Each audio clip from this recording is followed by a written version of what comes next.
যাত্রা করছি অতি শীঘ্র ইফতার মাহফিলে হাজির হয়ে যাবো ইনশাআল্লাহ।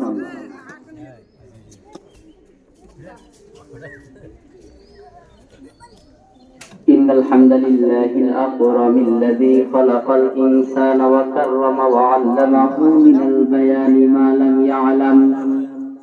فسبحان الذي لا يحصى امتنانه باللسان ولا بالقلم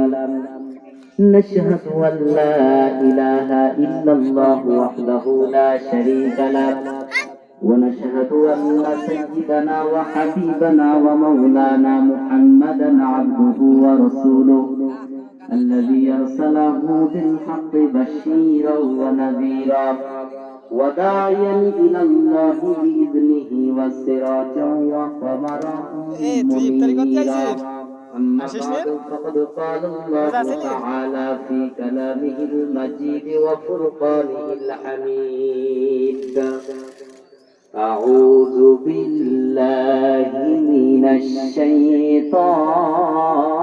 الرجيم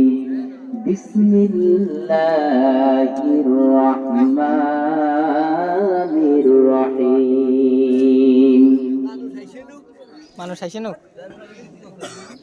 يا أيها الذين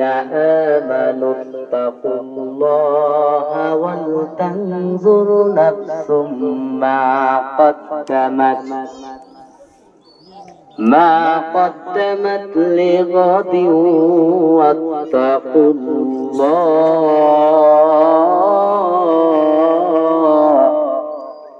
إن